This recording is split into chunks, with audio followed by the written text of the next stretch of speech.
Hello history fans, welcome back. Today is probably going to be a very short, very quick video, and it's what the Romans did instead of Christmas. Enjoy! So we've got our Christmas tree and lights on, we've got our jellycat Christmas tree, and we've got our Christmas jumper on. But the Romans didn't celebrate Christmas until much later. The ancient Romans celebrated Saturnalia, which was a festival honouring their god Saturn, who was god of farming and fertility, or agriculture. So it's essentially celebrating the end of a successful farming year. It started on the 17th of December, and the most important part were the religious ceremonies that would be held at the temple of Saturn, but gradually it got longer and longer and longer. As it grew, it eventually lasted a week all the way to the 23rd of December, and then in the 4th century, the Western Christian churches decided to celebrate the birth of Jesus on the 25th of December to incorporate it with the winter solstice, but also to incorporate it with these popular celebrations and traditions that were already happening anyway. So there are some similarities between ancient Saturnalia and our Christmas. Let's talk about them. So, similarly to today, people decorated their homes with candles, wreaths and garlands.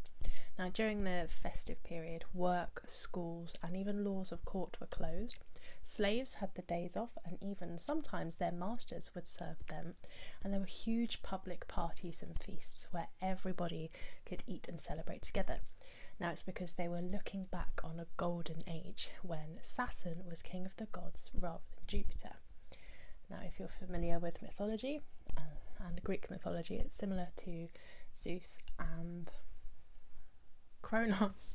So Saturn was king of the gods, and then he had some children, and Jupiter came and overthrew him. Jupiter is the equivalent of Zeus, if you're more familiar with Greek than Roman mythology, which I was to start with. Gifts were given as well. The most common or traditional were small pottery figurines, and I read somewhere that if you gave a more elaborate, I just completely exposed the mic. If you gave a more elaborate or expensive gift, it was thought that you put too much effort into it, so you can't have known the person very well. Whereas if you were giving someone close to you a gift, it would be small and silly and funny. I don't know if that makes sense to anybody, it's just what I read. At this time, people would greet each other with Yo Saturnalia, which just basically meant hurrah for Saturn. Now, one of my favourite traditions of Saturnalia is each house would crown a Saturnalia king. They would hide a coin in a cake, and if you found the piece of cake with the coin in it, you were crowned king of Saturnalia for your household. Now, some people say that this meant you were there to look after the festivities and make sure everybody had fun. You were in charge of giving out the gifts and just making sure everyone had a good time. Whereas others say that you were king of mischief instead, so you were just there to cause havoc all day, which either way I think is quite fun. And there are other traditions through history that are similar to this that you can find out more about in the Christmas episode of Lauren Learns History. Ta-da! What a good link. Go check that out. But anyway, also at this time, gambling was allowed, so that was really popular, and their favourite game was called Tally, which is now called Knucklebones or something like that, if any of you are familiar with the game. I'm not. And again, there was another game they all played, but you'll have to watch Lauren's video to find out what that was. So to sum up sort of what we said, it started as a celebration on a day of the 17th of December, gradually grew to a week to the 23rd, and then they smushed it together because it was so close to the winter solstice on the 25th of December. Now, the 25th of December being the winter solstice, that had its own celebrations as well, which eventually were smushed together with the celebrations of Sol Invictus.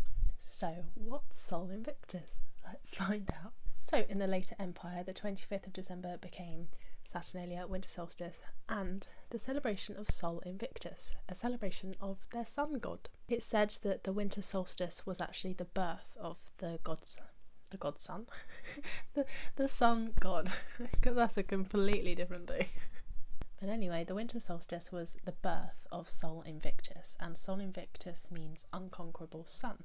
The sun was obviously worshipped beforehand, but it's at this point it becomes Sol Invictus, whereas before it was named Sol something else. So there were already temples to the sun, but they became Invictus instead.